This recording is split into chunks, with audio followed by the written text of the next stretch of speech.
Hei, olen Markus Silvola ja tahdon tällä videolla kertoa siitä, kuinka löysin turvallisen tilan itsestäni tällä paranemisen matkalla. Ja koska tämä videon tekeminen niin, että mä näen koko ajan tuossa mun kasvoni, niin mulla menee valtavasti siihen energiaa ja huomiota, niin mä haluan laittaa se niin, että se ei häiritse minua. Näin. Mun ääni on tosi käheä. Mä oon tietoisesti purkanut mun mekanismeja, suojelumekanismeja mun äitisuhteesta. Mun äiti on ollut aina hyvin impulsiivinen ja rajaton ilmaisemaan omia niin pahan olon tunteita ja katkeruuksia.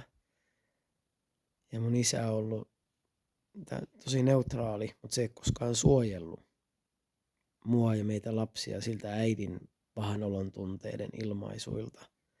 Ja mä opin heti lapsena, että mä en ole ollenkaan turvassa tässä maailmassa. Ja mun kokemus rakkaudesta on se, että mut hylätään ja mä oon täysin arvoton. Mutta mä oon liittänyt niin kuin itseni mun sisaruksiin ja varmaan niihin hoitoihmisiin, että mä sillain osaan kyllä liittyä. Ja kun mä olin murrosikäinen ja mä alkoi kiinnostaa vastakkainen sukupuoli ja mä kohtasin heitä, niin mä ihmettelin sitä, että mistä tää kauhu nousee. Semmoinen kuin paniikkikohtauksen tuntu. Että miten tää voi olla näin pelottavaa. Ja sitten kun mulla alkoi tuleen parisuhteita, niin mä hämmästyin sitä, että kuinka siinä symbioosivaiheessa alkoi tulemaan semmoista niin kuin hätää ulos. Että mitä varten täällä on näin niin kuin haavoittunut osa minussa. Että miten se voi olla mahdollista, koska mä kuitenkin olen pyrkinyt niin kuin kehittää itselleen sen vahvan minä-kokemuksen itsestäni, niin mä oon vahvuudella suojannut sitä omaa haavoittuvuutta ja heikkoutta tosi paljon.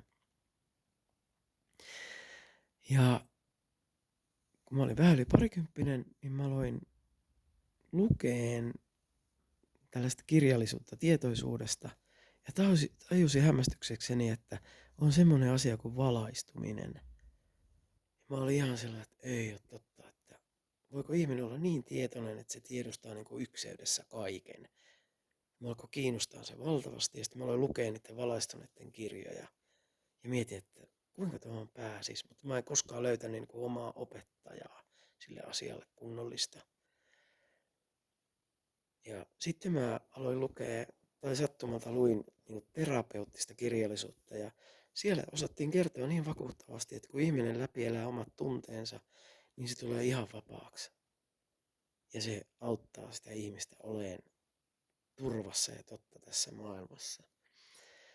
Ja sitten mä oon valtavan kiinnostunut aina ihmissuhteista, että miten tämä rakkaus toimii tässä maailmassa, että miten pääsee yhteyteen. Että mitä pitää tehdä, että pääsee oikeasti yhteyteen niin, että on turvassa. Niin sitten mulla on ollut useita symbioottisia parisuhteita ja ihmissuhteita, missä mä niinku haluan tulla mahdollisimman lähelle ja kokea sen, että mä oon turvassa. Ja sitten mä kiersin kaikki mahdolliset terapiamenetelmät ja tutkin niitä, että mitkä sopii mulle. Ja kun mä olin intensiivinen, mä opin niitä terapiamenetelmiä tosi hyvin ja sitten mulla on tosi paljon luontaisesti niin kuin myötätuntoa. Kun mä oon itse kärsinyt, niin mä ymmärrän sen kärsimyksen tosi hyvin elämässä. Ja mulla oli tuossa esimerkiksi 2000-luvun alussa semmoinen ihmissuhde, mikä oli tosi temperamenttinen ja voimakas siinä omassa keskeneräisyydessään. Ja mä huomasin, kun se suhde oli päättynyt, että se oli tosi intensiivinen ja ihmeellinen, mutta mä pelkäsin koko ajan sitä ihmistä ja sen, niin kuin, miten se pystyi niin kuin erillistämään mua sillä semmoisella vaativalla kireällä katseellaan. Ja mä tajusin, että toi on sama katse kuin mun äitillä. Semmoinen määrätynlainen vihamielisyys, että se vuoti niin kuin mulle suoraan sitä vihamielisyyttä. Mutta se traumakemia oli ihan valtava ja se oli tosi niin kuin jännittävää olla niin kuin ihmisen kanssa, joka on niin jotenkin voimakas ja laaja, mutta silti niin kuin hurja. Mun traumakemia veti niin kuin puolensa äidin kautta se ihmisen. Ja sitten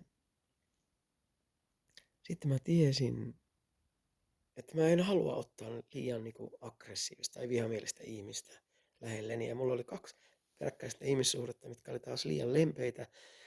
Ja mä koin koko ajan, että ne on liian niin kuin ystävällisiä ja sellaisia herkkiä, jotta mä voisin näyttää niille kokonaan itseni, kuinka hurja voima mun sisällä on niin kuin mun lapsuudesta. Että ei se tuntunut oikealta. Ja sitten, kun mä koko ajan niin kuin hakeudun niin kuin syvempiin ja syvempiin tietoisimpiin ihmissuhteisiin, niin sitten on ollut tosi hienoa, koska on tapahtunut esimerkiksi itse oivallus muutama vuosi sitten. Tämä ääni on vähän tämmönen. Niin muutama vuosi sitten, että sen suhteen aikana ihminen oivaltaa itsensä. Ja se on ollut ihan mielettömän upeeta. Että maailma tarjoaa niin aitiopaikalle sen hetken, kun ihminen oivaltaa. Että mä olin sitä ennen käynyt Intiassa tutkimassa itseoivallusta yhden terapeuttisen tietoisuussysteemin kautta, missä tutkittiin myös sitä psyykettä ja sen traumaattisuutta. Ja se on aina kiinnostanut mua yhdessä, tietoisuus ja traumaattisuus. Ja nyt sitten, kun mulla on ollut näitä parantavia ihmissuhteita tosi paljon, jossa tutkitaan tietoisuutta ja oivaltamista niin kuin tosissaan, niin mä oon hakenut aina vaan niin kuin voimakkaampia peilejä ja tajunnut, että mun on pakko löytää mun rajat. Että mun se koti oli niin täynnä draamaa, ja kun mun isällä ei ollut mitään rajoja ja äiti käveli kaikkien rajojen koko ajan yli, niin mulla oli pakko löytää se, että missä mun rajat tulee.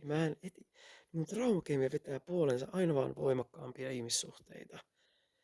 Ja onnekseni mä oon löytänyt niitä, koska nyt sitten mä oon ymmärtänyt, että mä luon sellaisia niin kuin haasteita yhä uudelleen, että mä oon tajunnut, että se paine, mikä sitä syntyy, niin synnytti mussa sen kokemuksen, ahaa, että tämän on pakko loppua nyt.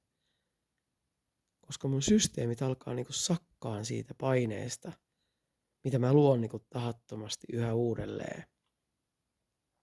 Niin silloin mä tajusin, että hei, en mä voi sietää mitä tahansa, että emotionaalinen hyväksikäyttö, mitä siinä tapahtuu, kun tunteet vyöryy yli, niin ei siinä ole mitään tarkoitusta olla sellaisen tunnevoiman kohteena. Niin oli niinku löydettävä se absoluuttinen kohta itsessä, joka tunnistaa se, että hei, mä haluan luoda niinku rakastavia, vastuullisia, tietoisia ihmissuhteita. Että mun tietoisuus luo tämän todellisuuden ja mun on osattava luoda todellisuus, missä mun yli ei kävellä. Ja se oli yllättävää, että sitten kun mä tunsin ne niin jotenkin absoluuttiset rajat, että tämän on pakko loppua nyt, niin silloin vasta mä koin olevani turvassa. Kun mä osasin sanoa, että hei, mä voin kävellä tästä tilanteesta koska tahansa pois, ja mun ei tarvitse millään tavalla käyttää voimaa eikä kiihtyä. Mä vaan tunnen sen, että mä oon täysin vapaa. Ja sitten vielä, kun tietoisuus on tarkka, niin tajuat, että hetkinen, itse asiassa mä oon ollut täysin vapaa.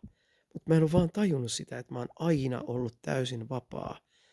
Mutta mun traumakemia vaan luo mulle riittävää haastetta, että mä tajuan luoda rajat, mitä mun lapsuudessa ei ikinä ollut. Ja se on ollut mulle ihan käsittämätöntä hebreaa, että voi suojella itseään emotionaaliselta hyväksikäytöltä. Se on ollut valtavan opettavaista ja tosi tärkeää löytää rajat itsessään. Ja sitten kun ne löytyy, niin ne rajat on täysin rennot. Et mä olin hämmästynyt siitä, että kun mä löysin mun rajat, että mun vatsa on täysin rento ja lämmin. Ja mulla ei ole niinku huolen häivää, jos vaikka mua haastetaan emotionaalisesti. Kun mä tajuan koko ajan, että ei mua voi haastaa yhtään mihinkään, koska mä voin kävellä mistä tahansa tilanteesta aina pois.